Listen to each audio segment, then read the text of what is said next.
तो चलिए स्टूडेंट अपन स्टार्ट करते हैं। पिछली क्लास में अपन एप्लीकेशन देख रहे थे, एप्लीकेशन ऑफ गॉस थ्योरम।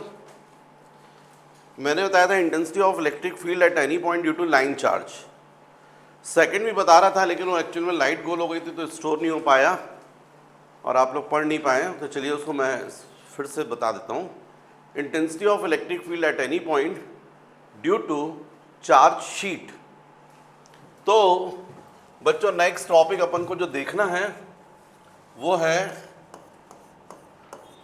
ई बार। ई बार का मतलब intensity of electric field at any point due to charge sheet, due to charge sheet. तो बच्चों इसमें मैंने समझाया था कि मान लीजिए ये शीट है और ये चार्ज है, इसकी चार्ज डेंसिटी सिग्मा है। तो definitely sigma is equal to क्या होगा, इस शीट पर टोटल चार्ज क्यू अपॉन इसका एरिया। अब इसमें मान लीजिए अपन ने इतना एलिमेंट लिया है ये, और ये शीट मान लीजिए पॉजिटिव चार्ज है, पॉजिटिवली चार्ज है। तो स्वाभाविक इससे इलेक्ट्रिक फ्लक्स राइट साइड भी जाएगा, लेफ्ट साइड भी जाएगा। तो यदि हम यहाँ से ये ऐसा एक सिलेंडर इमेजिन करें तो डेफिनेटली इससे इलेक्ट्रिक फ्लक्स इस तरीके से जाएगा। इस स्मॉल एलिमेंट से इसका मान लीजिए सरफेस एरिया ds है, तो सरफेस एरिया का डायरेक्शन हमेशा प्लेन के परपेंडिकुलर होता है, तो ds ऐसा होगा। और इसी डायरेक्शन में इलेक्ट्रिक फील्ड, ये दोनों सेम डायरेक्शन में। इसी तरीके से जैसे राइट साइड इलेक्ट्रिक फ्लक्स निकल रहा है वैसे लेफ्ट साइड भी निकलेगा। और चूंकि इलेक्ट्रिक फ्लक्स बाहर ही जा रहा है इसलिए पॉजिटिव लेंगे, क्योंकि मैंने आपको समझाया था कि यदि इलेक्ट्रिक फ्लक्स किसी सरफेस से बाहर निकल रहा है, एमिटेड इलेक्ट्रिक फ्लक्स है, तो उसको हम लोग पॉजिटिव लेते हैं। तो यहाँ पर इलेक्ट्रिक फ्लक्स मान लीजिए ये है d फाई, तो ये भी d फाई होगा। तो इस स्मॉल एलिमेंट से टोटल इलेक्ट्रिक फ्लक्स कितना बाहर निकलेगा, सपोज इसको d फाई डैश बोलता हूँ, तो ये भी d फाई डैश होगा। तो इस स्मॉल इलेक्ट्रिक फ्लक्स से कितना टोटल इलेक्ट्रिक फ्लक्स बाहर जाएगा, तो हम लोग बोलेंगे total electric flux through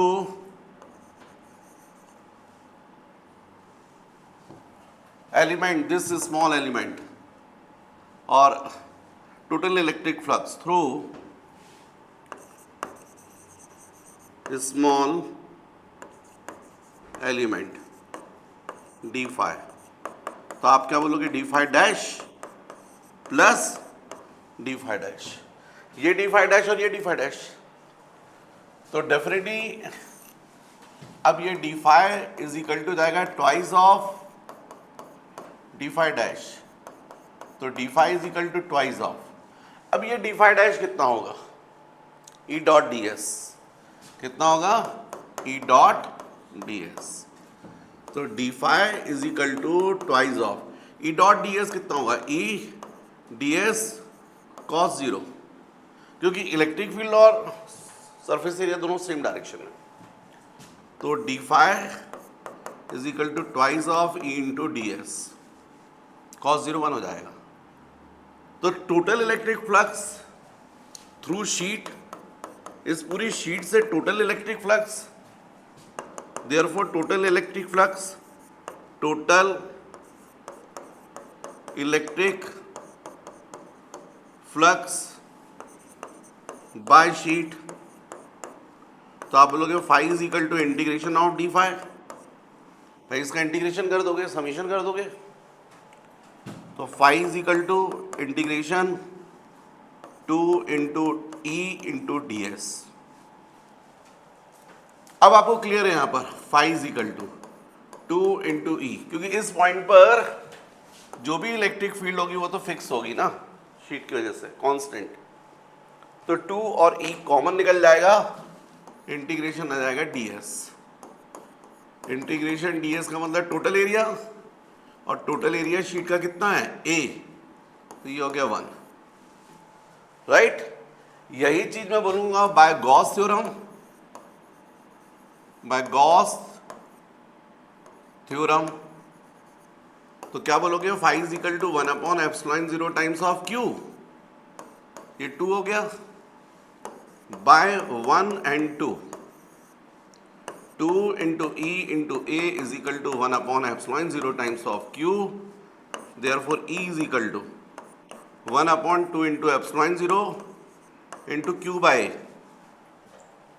cross multiply करोगे तो Q ऊपर हो गया, 2/ε0 और A आ गया, और इसलिए E is equal to 1/2 into ε0 Q by A की जगह हम लोग क्या लिख सकते हैं, सिग्मा, चार्ज डेंसिटी। तो इसका मतलब है E की वैल्यू जो आई हमारे पास वो σ/2 इंटू ε0।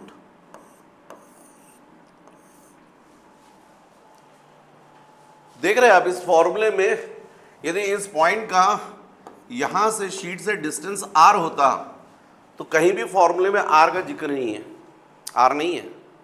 इसका मतलब है कि intensity of electric field it is independent from r, मतलब हर पॉइंट पर इंटेंसिटी कैसी होगी, सेम। कितनी होगी, σ/ε0। इसका मतलब यदि चार्ज शीट के लिए मैं ग्राफ स्केच करूं तो कैसा ग्राफ आएगा, ये मान लीजिए मैंने बोला इंटेंसिटी ऑफ इलेक्ट्रिक फील्ड और ये डिस्टेंस, तो आपको दिख रहा है चार्ज शीट की वजह से r है ही नहीं, तो जितनी इंटेंसिटी उसके क्लोज होगी उससे 1 सेंटीमीटर डिस्टेंस पे इंटेंसिटी सेम होगी। ये जो शीट है इसके क्लोज यहाँ यहाँ यहाँ यहाँ हर पॉइंट पर इंटेंसिटी कैसी होगी, सेम, r पर डिपेंड नहीं कर रही। तो आपको 0 डिस्टेंस पर, 1 सेंटीमीटर पर, सब पॉइंट पर होगी। तो ये ग्राफ ऐसा होगा। इसका मतलब जो इंटेंसिटी की वैल्यू होगी वो कितनी होगी, σ/2 इंटू ε0।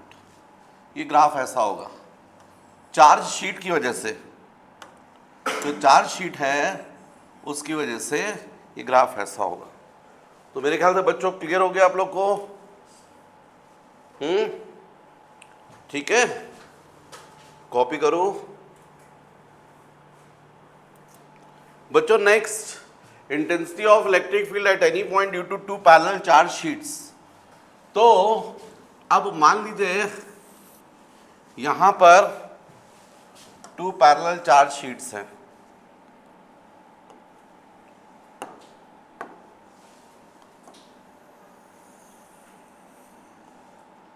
सीधा है। Intensity of electric field at any point due to 2 parallel charge sheets. तो बच्चों मान लीजिए एक शीट ये है और एक शीट ये है। अब ये चार्ज शीट मैंने लाइन से क्यों बताई है, अरे बच्चों ये एक्चुअली में चार्ज शीट ऐसी होगी ना, एक ये होगी और एक ऐसी होगी। यहां से आप देखोगे तो ये लाइन ही तो दिखाई देगी आपको, ये लाइन। यदि 2 पैरेलल चार्ज शीट है, आप यहां से देख रहे हैं, ये लाइन भर तो दिखाई दे रही है तो शीट। तो ये 2 पैरेलल चार्ज शीट्स है और मान लीजिए इनकी चार्ज डेंसिटी फर्स्ट शीट की σ1, सेकंड शीट की चार्ज डेंसिटी σ2, दोनों पॉजिटिव शीट्स हैं, प्लस प्लस। जब थ्योरी पढ़ते तो प्लस प्लस लेके चलते, फिर अपन डिफरेंट केस में देख लेंगे। तो बच्चों इसमें 3 रीज़न हो रहे हैं। एक रीज़न ये हो रहा है फर्स्ट रीज़न, एक रीज़न ये हो रहा है दोनों शीट्स के बीच में, और एक ये रीज़न हो रहा है थर्ड। आपको यहाँ भी इंटेंसिटी फाइंड करनी, यहाँ भी और यहाँ भी। तो ये जो पॉइंट है इसको मैंने सपोज नेम दे दिया P1, इसको दे दिया P2 और इस पॉइंट को नेम दे दिया P3। यदि मैं इस रीजन में इंटेंसिटी की बात करूंगा तो आपको पता है इंटेंसिटी का मतलब तो क्या होता है, force experience by unit positive charge. किसी भी पॉइंट पर इंटेंसिटी बताना है मतलब वहाँ क्या इमेजिन करोगे, यूनिट पॉजिटिव चार्ज को। तो ये दोनों शीट पॉजिटिवली चार्ज हैं, तो फर्स्ट शीट भी उसको क्या करेगी, रिपेल करेगी, और सेकंड में रिपेल करेगी। फर्स्ट के करंट इंटेंसिटी E1, सेकंड के करंट इंटेंसिटी E2। अब बच्चों एक काम करो, intensity of electric field vector है, तो मान लीजिए राइट साइड में इंटेंसिटी ऑफ इलेक्ट्रिक फील्ड को आप प्लस ले रहे हो, तो लेफ्ट साइड को फिर आपको इंटेंसिटी क्या लेनी पड़ेगी, नेगेटिव लेनी पड़ेगी। मतलब ये दोनों इंटेंसिटीज रहेंगी नेगेटिव हो जाएंगी इस साइड। मतलब यदि मैं बोलूँगा इन फर्स्ट रीजन,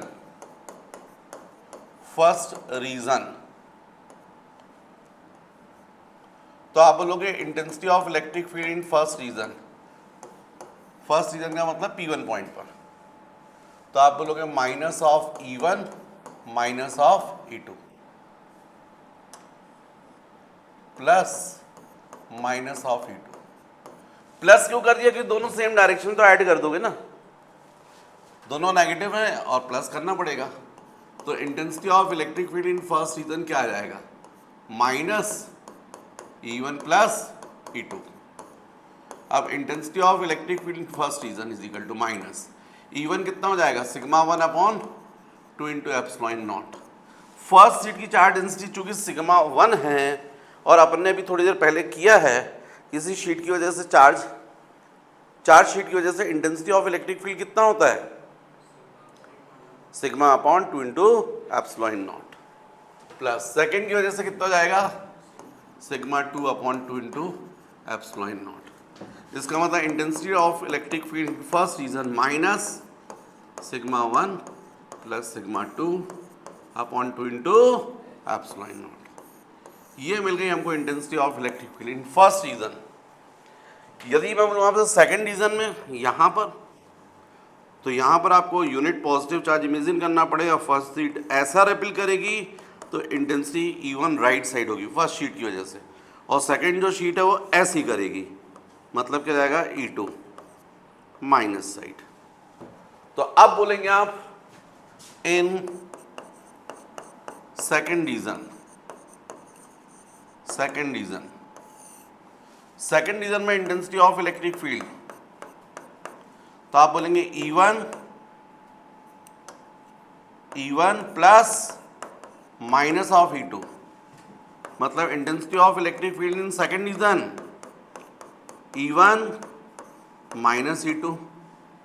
इसका मतलब intensity of electric field in second region sigma 1 upon 2 into epsilon nought minus sigma 2 upon 2 into epsilon nought. इसका मतलब intensity of electric field in second region sigma 1 minus sigma 2 upon 2 into epsilon nought. ये intensity of electric field आ जाएगी second region में। देख रहे हैं आप लोग। अब जैसे अपन ने ये निकाला तो थर्ड रीजन में यहाँ देखो, यहाँ unit positive charge, first sheet वो भी रिपेल करेगी, सेकंड शीट वो भी रिपेल करेगी। फर्स्ट के कारण इंटेंसिटी E1, सेकंड के कारण E2। दोनों राइट साइड हैं, दोनों पॉजिटिव होंगी, दोनों सेम डायरेक्शन में इसलिए ऐड हो जाएंगी। तो next in third reason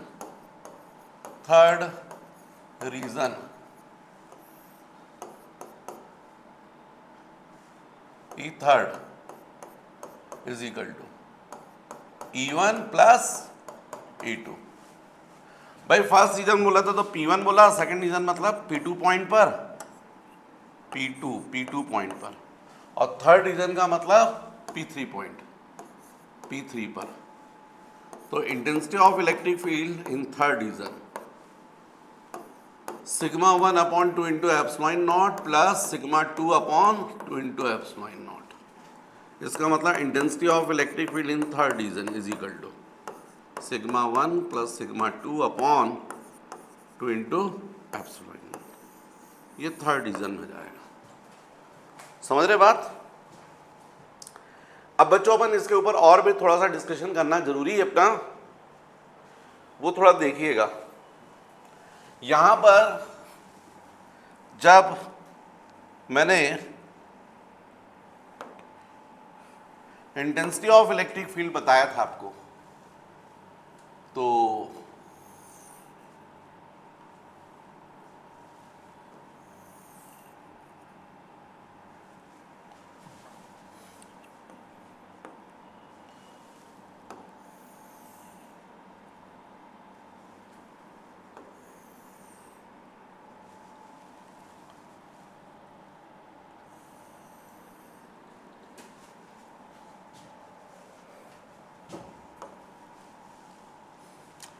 in first reason, तो आपका आया minus sigma 1 plus sigma 2 upon 2 into epsilon nought, ये आया था। देख रहे हैं ना, फर्स्ट सीजन में आपकी इंटेंसिटी ऑफ इलेक्ट्रिक फील्ड ये आया minus sigma 1 plus sigma 2 upon 2 into epsilon nought. Second region में देखो सिग्मा 1 माइनस सिग्मा 2, और थर्ड रीजन में यही आया है लेकिन पॉजिटिव आया है, तो ये हो गया माइनस सिग्मा 1। सेकेंड रीजन में जो आपकी इंटेंसिटी आई है sigma 1 minus sigma 2 upon 2 into epsilon not, और थर्ड रीजन में इंटेंसिटी ऑफ इलेक्ट्रिक फील्ड क्या आई है, यही आई है लेकिन positive I, sigma 1 plus sigma 2 upon 2 into epsilon not. अब कोई ज़रूरी तो है नहीं, अभी फर्स्ट केस जिसमें हमने first case if sigma 1 is equal to sigma 2 is equal to sigma, जो दोनों शीट हमने ली हैं अभी तक अपन ने उसकी चार डेंसिटी अलग अलग सोचा था, उस हिसाब से फर्स्ट सेकंड थर्ड डिवीजन में निकाला है, पर हो सकता है दोनों शीट जो है वो सेम एरिया है और सेम चार्ज है, तो चार डेंसिटी भी क्या हो गई इक्वल, और दोनों पॉजिटिवली चार्ज है प्लस प्लस। अब इसकी वजह से यहाँ पर इंटेंसिटी, यहाँ इंटेंसिटी और यहाँ इंटेंसिटी, तो आप बता सकते हैं केवल आपको यहाँ वैल्यू पर रखनी पड़ेगी। तो देख रहे हो आप लोग यहाँ पर सिग्मा प्लस सिग्मा हो जाएगा 2 सिग्मा, और 2 कैंसिल हो जाएगा, तो कितना आएगा minus sigma upon epsilon not, इतना। यहाँ पर देखेंगे तो 0 आ जाएगा, sigma minus sigma upon 2 into epsilon not, यहाँ पर तो सिग्मा अपॉन एप्सिलॉन नॉट। जबकि यदि यही चार शीट आप ऐसे लेते sigma 1 is equal to plus sigma, चलिए sigma 1 is equal to minus sigma और sigma 2 is equal to minus sigma, मतलब दोनों शीट जो होती वो कैसी होती नेगेटिवली चार्ज, माइनस माइनस, तब यहाँ इंटेंसिटी यहाँ इंटेंसिटी यहाँ इंटेंसिटी, फर्स्ट रीजन में सेकंड रीजन में थर्ड रीजन में। तो जब यहाँ वैल्यू रखते तो minus sigma minus 2 sigma into minus plus हो जाता, 2 कैंसिल हो जाता, तो कितना आता plus sigma upon epsilon not. यहाँ पर minus sigma minus sigma minus minus plus हो जाता, तो कैंसिल होता वो 0 हो जाता, और यहाँ पर intensity minus sigma minus 2 sigma upon 2, तो minus sigma upon epsilon not. और थर्ड केस बच्चों जो सबसे ज़्यादा इंपॉर्टेंट है, यही कैपेसिटर का केस है, बाद में काम आएगा। Sigma 1 is equal to plus sigma और sigma 2 is equal to minus sigma. इसका मतलब एक शीट कैसी है पॉजिटिवली चार्ज और एक नेगेटिवली चार्ज। तो इस केस में यहाँ पर जो इंटेंसिटी आएगी वो 0 आ जाएगी, यहाँ वैल्यू रखकर देख लीजिए, plus sigma minus sigma cancel हो जाएंगे। यहाँ पर इंटेंसिटी आएगी, कितनी आएगी सिग्मा अपॉन एप्सिलॉन नॉट, यहाँ पर कितनी रहेगी 0। इसका मतलब जब प्लस माइनस होता है तो आउटसाइड में यहाँ पर और यहाँ इंटेंसिटी 0 होती है, और केवल इंटेंसिटी कहाँ होती है दोनों प्लेट्स के बीच में, और कितनी होती है सिग्मा अपॉन एप्सिलॉन नॉट। तो आगे आप देखोगे कैपेसिटर का केस आएगा, ये कैपेसिटर आप लोग के सब जगह लगा रहता है, फैन वैन सब में, उसमें अंदर 2 प्लेट्स होती है ऐसा, ये प्लेट्स, और यहाँ पर ये प्लस और ये माइनस। तो जो इलेक्ट्रिक फील्ड होती है वो यहाँ होती है, यहाँ और यहाँ नहीं होती, इसलिए आप पकड़ लेते हो बाहर से, लेकिन यदि बीच में यहाँ पर बोलोगे तो इलेक्ट्रिक फील्ड होती है। ये बच्चों अपन देखेंगे आगे, अभी तो थ्योरी थोड़ा सा आप देखो जो चल रही है, फिर धीरे धीरे एप्लीकेशंस भी आपको समझ में आएंगी। तो इसको आपको नोट करना चाहिए।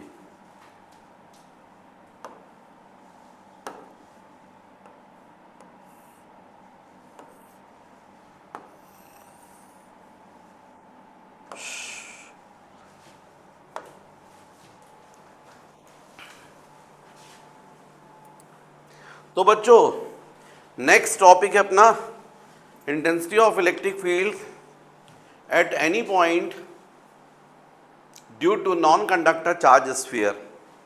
नॉन कंडक्टर का मतलब ये हो गया बच्चों कि ये स्फीयर है नॉन कंडक्टर, मतलब इसमें अंदर अंदर अंदर अंदर अंदर जहाँ जहाँ पर चार्ज है, वो आगे ट्रांसमिट नहीं कर रहा।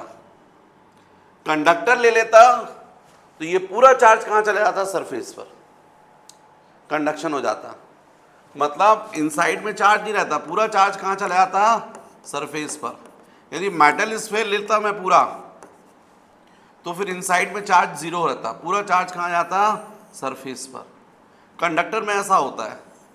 अभी ये नॉन कंडक्टर है और इस नॉन कंडक्टर की वजह से इसका रेडियस है कैपिटल आर, ये सेंटर है और इससे स्मॉल आर डिस्टेंस पर ये पॉइंट है। इस पॉइंट पर हम लोग कैलकुलेट करना चाहते हैं इंटेंसिटी ऑफ इलेक्ट्रिक फील्ड।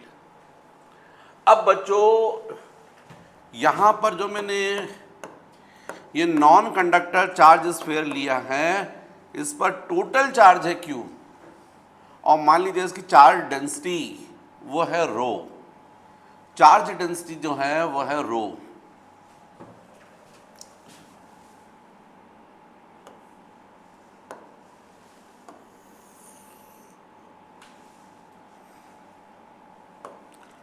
इसकी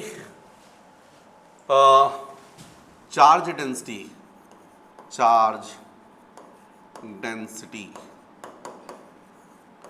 ये है रो। तो charge density is equal to क्या होता है, चार्ज अपॉन वॉल्यूम होता है। भाई वो चार्ज किस पर है, फुल वॉल्यूम पर है, और स्फीयर का वॉल्यूम तो आप लोग जानते ही हो, 4/3 पाई कैपिटल आर क्यूब,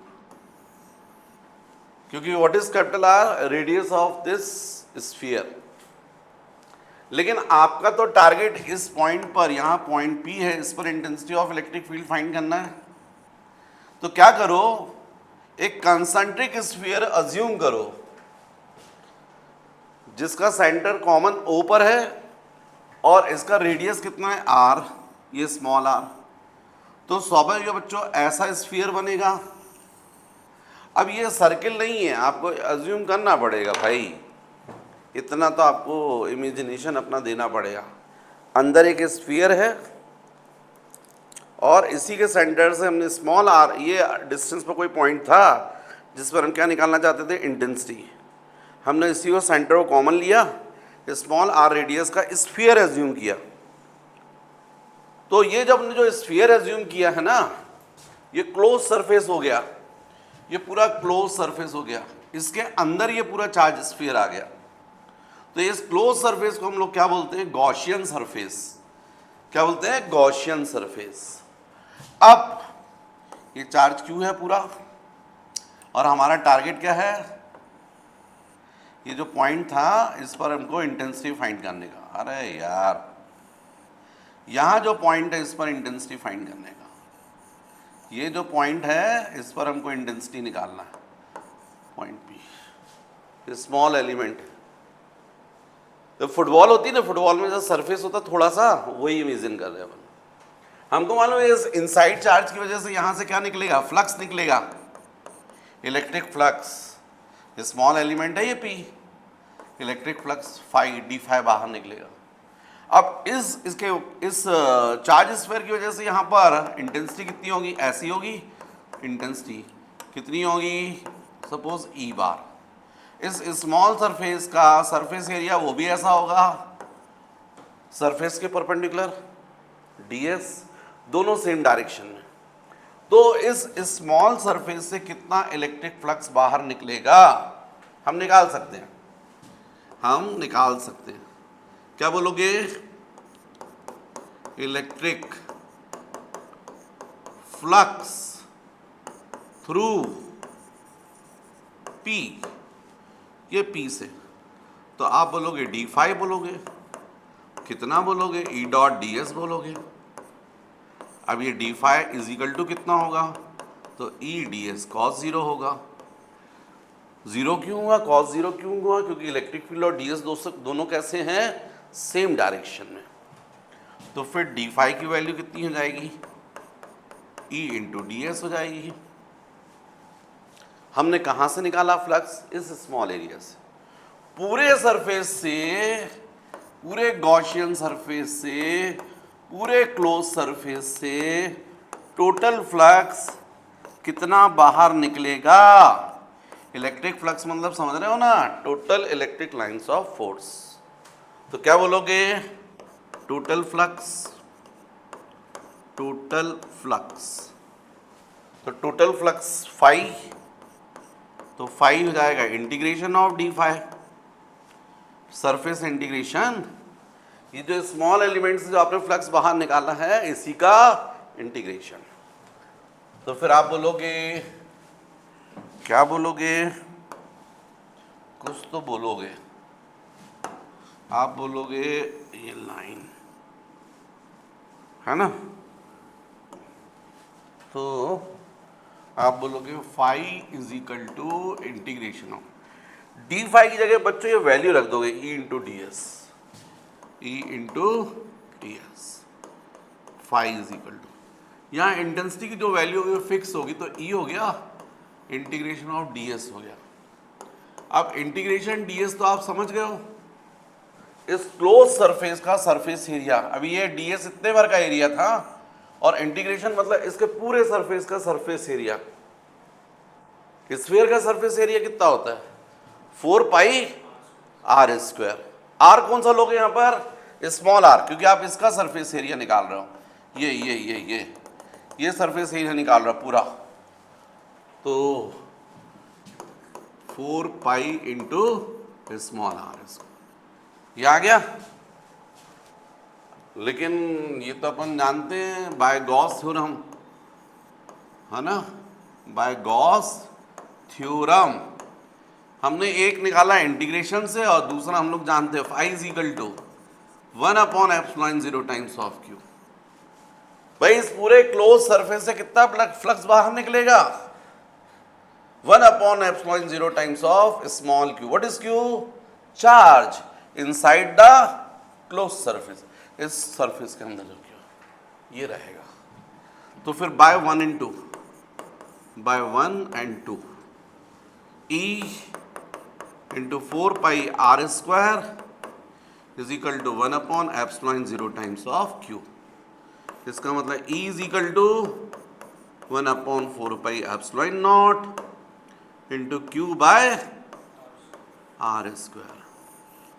भाई ऐसा तो अपन ने पॉइंट चार्ज की वजह से देखा था। इसका मतलब पूरा चार्ज कैसा बिहेव कर रहा है? As a point charge. कहाँ कंसंट्रेटेड है?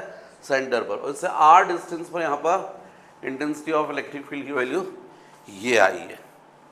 लेकिन अब इसमें बच्चों डिफरेंट केस बनेंगे। एक केस ऐसा बने, क्योंकि ये एक्चुअली पॉइंट चार्ज तो है नहीं, ये खुद भी अपने आप में फुटबॉल है। छोटी फुटबॉल है या बड़ी फुटबॉल है? ये छोटा कंडक्टर है, स्फेरिकल कंडक्टर है, सॉरी नॉन कंडक्टर है, और ये पूरा ऐसा स्फेरिकल सरफेस है। ये पॉइंट P अभी यहाँ है आउटसाइड पर, सरफेस पर भी हो सकता है, अंदर भी हो सकता है। हर पॉइंट पर हमको क्या है बच्चों, रिकॉर्डिंग हो रही है, होने दो, है ना। मैं क्योंकि परेशान हो गया हूँ।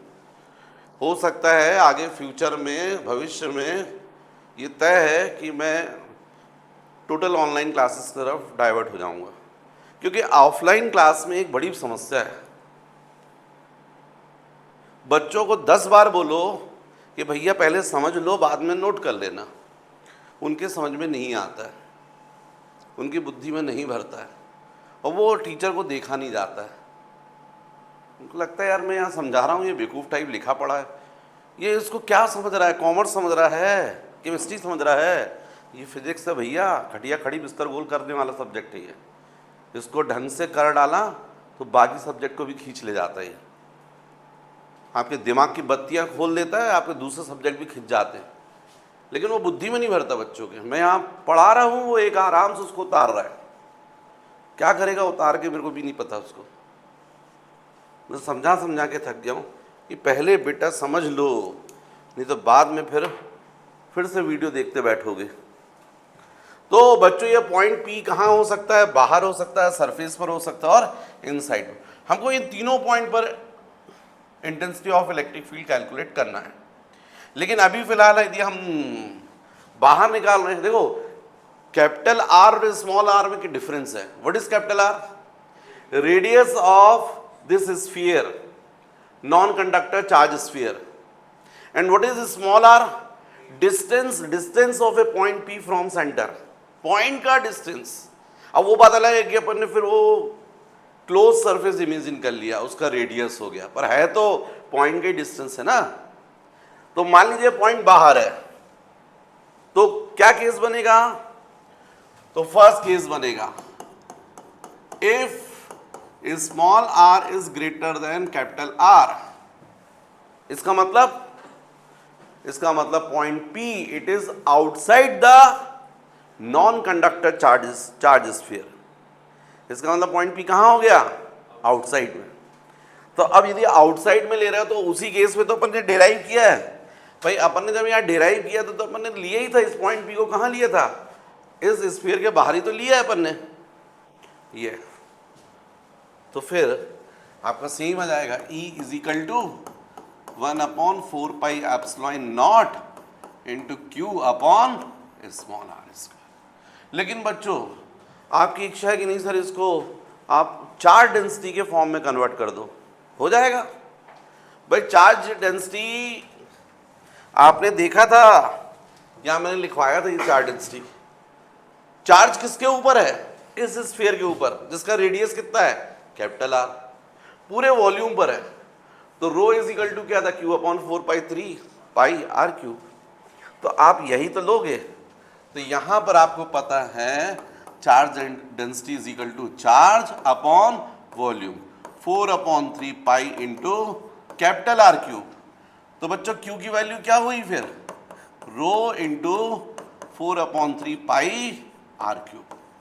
इसको सब्स्टिट्यूट कर दो तो इंटेंसिटी ऑफ इलेक्ट्रिक फील्ड आ जाएगी 1/4 pi epsilon not into rho into 4/3 pi are cube upon small R square.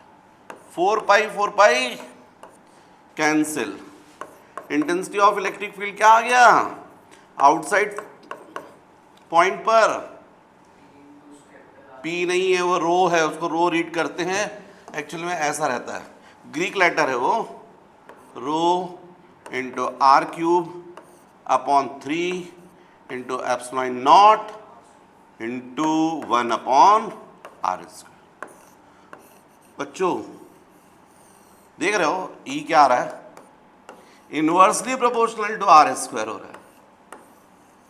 मतलब डिस्टेंस जैसे जैसे बढ़ता जाएगा इंटेंसिटी क्या होती जाएगी?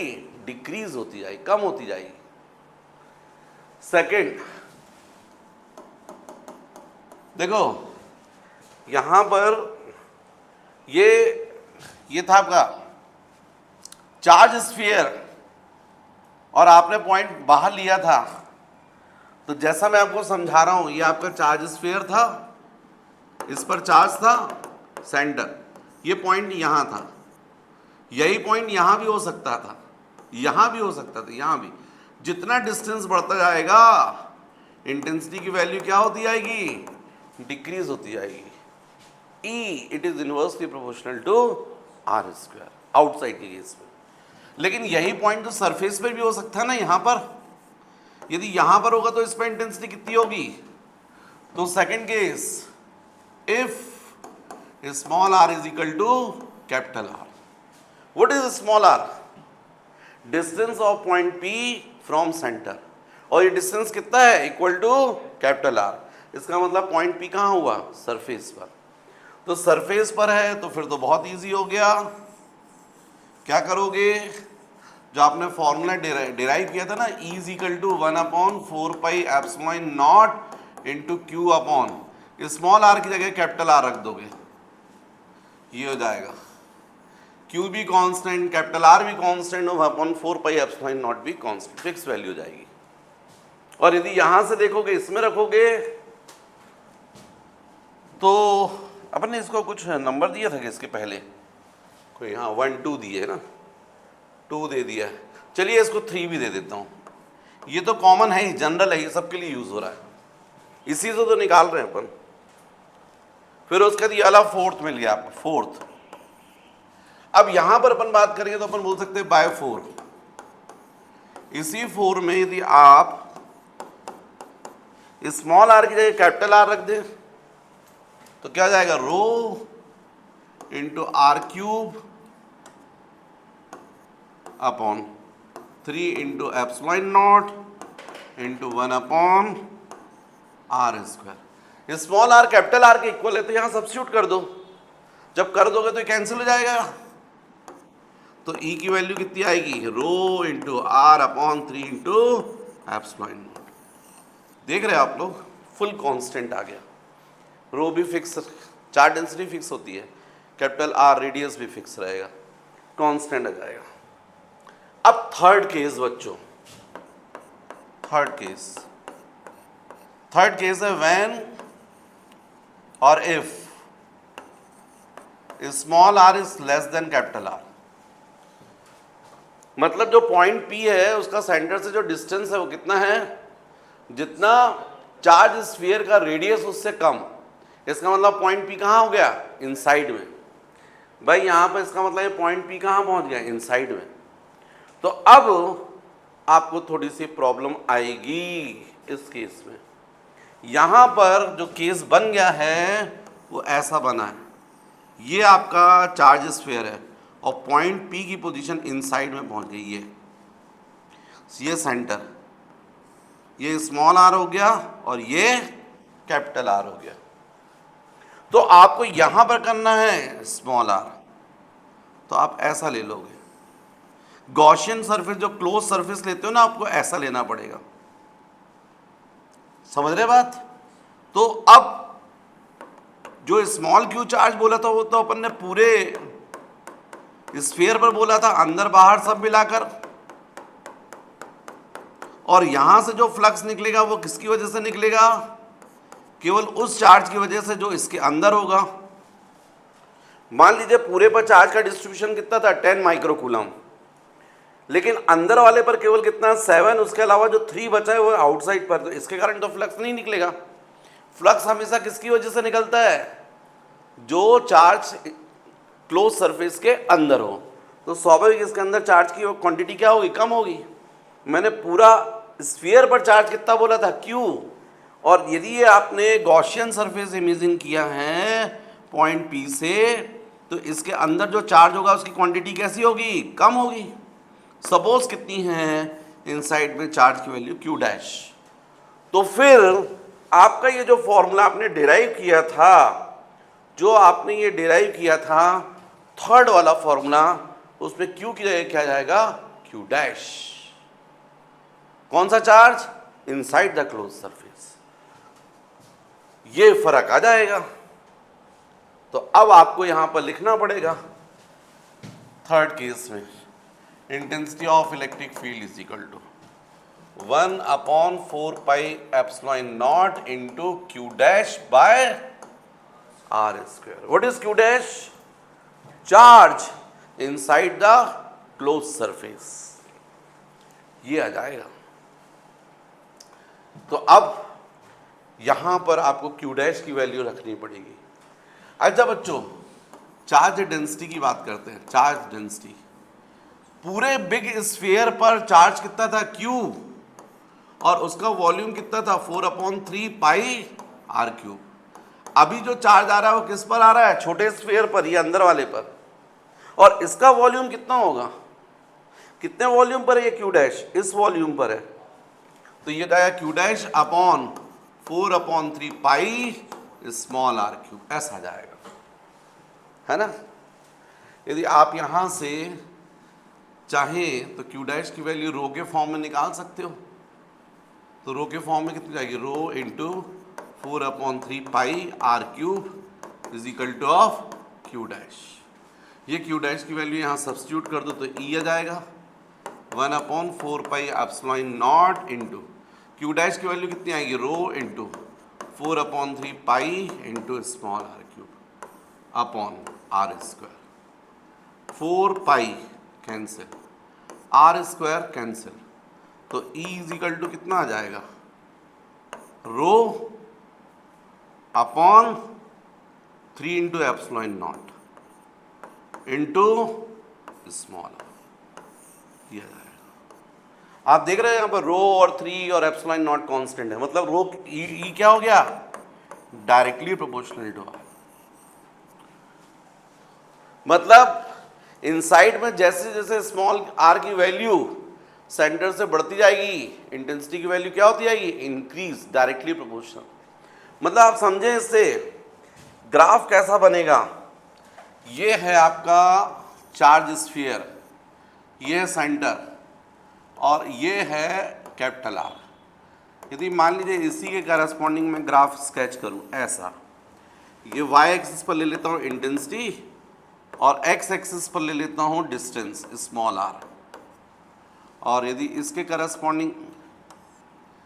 करस्पॉन्डिंग आप डिस्टेंस देखेंगे तो ये आ जाएगा, ये सेंटर है ओ, तो ये हो गया। तो आपको दिख रहा है इनसाइड में इंटेंसिटी क्या हो रही है, directly proportional to small R. क्या हो रही है, directly proportional to small R. Directly proportional graph ऐसा आएगा। कहां तक इंटेंसिटी इंक्रीज होती जाएगी, कैपिटल आर डिस्टेंस तक, रेडियस तक। उसके बाद जैसे जैसे डिस्टेंस इंक्रीज होगा इंटेंसिटी क्या होती जाएगी, डिक्रीज होती जाएगी। जो आपने केसेस निकाले हैं उसमें देखो ना, यहाँ फर्स्ट केस में देखो आप, आउटसाइड पर था, ये आउटसाइड पर था, ई क्या आया था, inversely proportional to are square. Surface पर ये इंटेंसिटी थी और इनसाइड में डायरेक्टली प्रोपोर्शनल, ये इनसाइड का हो गया, इसलिए ग्राफ ऐसा बनेगा। तो देखो क्वेश्चन एकदम सीधा बन जाता है। मतलब कुछ क्वेश्चन ऐसे आते हैं जिसमें आपको कैलकुलेशन ही नहीं करना, बस आपको नॉलेज होना चाहिए, हट से टिक करोगे 4 मार्क्स। लेकिन उसके लिए पहले पढ़ाई होती है। तो यदि नॉन कंडक्टर चार्ज स्फीयर है उसके लिए इंटेंसिटी और डिस्टेंस ग्राफ ऐसा बनता है। सेंटर से लेके सरफेस तक इंटेंसिटी क्या होती जाएगी, इंक्रीज होती जाएगी। रिलेशन क्या रहेगा यहाँ पर, इंटेंसिटी के लिए फॉर्मूला क्या बनेगा, तो ई आपने देखा है इनसाइड में, मैंने निकाला है यहाँ पर, क्या निकाला बच्चों, ये वाला निकाला ना इनसाइड के लिए, rho upon 3 into epsilon not into R. Rho upon row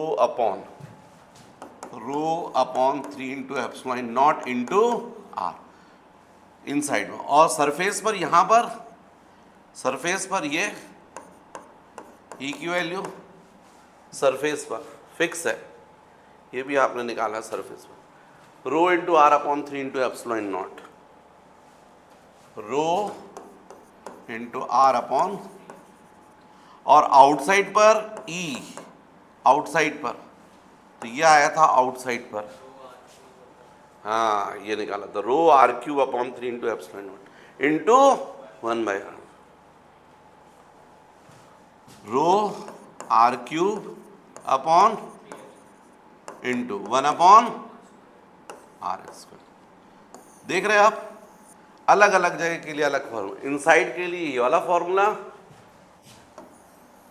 surface के लिए ये वाला फॉर्मूला और आउटसाइड के लिए, तो ऐसा ग्राफ बनेगा। क्लियर। तो ये बच्चों आपका intensity of electric field at any point due to non conductor charge sphere copy कर लीजिएगा।